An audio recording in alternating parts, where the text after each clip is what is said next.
ഷവർമ ഞാൻ ആദ്യമായിട്ടാണ് കഴിക്കുന്നത് എൻ്റെ ലൈഫിൽ. ഒരു ഫുഡ് ബ്ലോഗർ ആവാൻ ഒരിക്കലും ഒരു കാരണവശാലും ഒരു യോഗ്യത ഇല്ലാത്ത ഒരാളാണ് ഞാൻ. എനിക്ക് നന്നായിട്ട് അറിയാം. കാരണം പല ഫുഡിന്റെ പേര് എനിക്ക് കാണാതെ അറിയില്ല. ഇനി ആരെങ്കിലും ചോദിച്ച് മനസ്സിലാക്കി തന്നെ എന്റെ മനസ്സിലായി നിൽക്കില്ല. അതുപോലെ തന്നെ ഈ ഒരു ഷവർമയുടെ പേര് അവർ പറഞ്ഞിരുന്നു, ഞാൻ മറന്നുപോയി. അപ്പൊ അങ്ങനെ ഒരു ഐറ്റം ആണ് ഇത്. ഞാൻ സാധാരണ വർക്ക് കഴിഞ്ഞ് വരുമ്പോൾ ഞാൻ എന്റെ ഫ്രണ്ട് ഉണ്ടായിരുന്നു. അപ്പൊ ജസ്റ്റ് എന്തെങ്കിലും ഒരു റോളും നമുക്ക് എന്തെങ്കിലും ലൈറ്റ് ആയിട്ട് എന്തെങ്കിലും കഴിക്കാൻ വെച്ച് കയറിയതാണ്. കയറിയപ്പോഴാണ് രണ്ട് മൂന്ന് ടൈപ്പ് ഷവർമയുടെ പേരും കാര്യങ്ങളൊക്കെ ഒരു പറഞ്ഞത്. അതിൽ തന്നെ ഒരു മസാല ഉള്ളതും മസാല ഇല്ലാത്തതായിട്ടുള്ള ഒരു ഐറ്റമാണ് ഞങ്ങൾ ഓർഡർ ചെയ്തിട്ടുണ്ടായിരുന്നു കേട്ടോ. അതിൽ ആ മസാല ഉള്ളതിന്റെ കാര്യം പറയാതിരിക്കാൻ പറ്റില്ല, അത്രയും ടേസ്റ്റ് ആയിരുന്നു കേട്ടോ. അപ്പോൾ ഭയങ്കര എന്താ പറയാ, നമ്മള് അത്രയും ഒന്നും പ്രതീക്ഷിച്ച് കയറിയതല്ല. ക്വാണ്ടിറ്റി ആണെങ്കിലും ഒരു പ്ലേറ്റ് ഷവർമേനേക്കാളും കൂടുതലുണ്ട്. അപ്പൊ ഇത് നമ്മുടെ മണ്ണാർക്കാട് ഒരു സ്പോട്ടാണ് കേട്ടോ. ടേസ്റ്റിന്റെ കാര്യത്തിലാണെങ്കിലും ക്വാണ്ടിറ്റിയുടെ കാര്യത്തിലാണെങ്കിലും ഒരു രക്ഷയില്ലാത്തൊരു സ്പോട്ടായിരുന്നു. അപ്പൊ എന്തായാലും ഞാൻ ആദ്യമായിട്ടാണ് ട്രൈ ചെയ്തത്. നിങ്ങൾക്ക് ഇത് അറിയാമായിരുന്നെങ്കിൽ എന്താണ് ഈ ഷവർമയുടെ പേരൊന്ന് കമന്റ് ചെയ്യുക. അതായത് അതിൽ ഉപയോഗിക്കുന്ന ഗുബൂസിന്റെ ഇതിൽ മാത്രമാണ് കേട്ടോ മാറ്റമുള്ളത്. പിന്നെ ഓരോ റെസിപ്പിയിലും ചെറിയ മാറ്റങ്ങളൊക്കെ ഉണ്ടായിരിക്കും.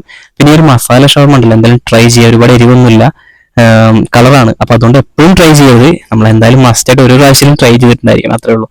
അപ്പൊ എന്തായാലും അങ്ങനെ നമ്മൾ ഇതൊക്കെ ഷവർമയും കാര്യങ്ങളൊക്കെ കഴിച്ച് നമ്മൾ 2 ലൈമും പറഞ്ഞിട്ടുണ്ടായിരുന്നു. അപ്പൊ ആ ലൈമും കംപ്ലീറ്റ് ചെയ്തിട്ട് നമ്മൾ അവിടെ നിന്ന് ഇറങ്ങിയിട്ടുണ്ടായിരുന്നു. നമ്മുടെ ഷോപ്പിന്റെ ലൊക്കേഷൻ വന്നിട്ട് മണ്ണാർക്കാട് കോടതിപ്പടിയുള്ള ചിക്ക് ഹബ് ആണ് കേട്ടോ.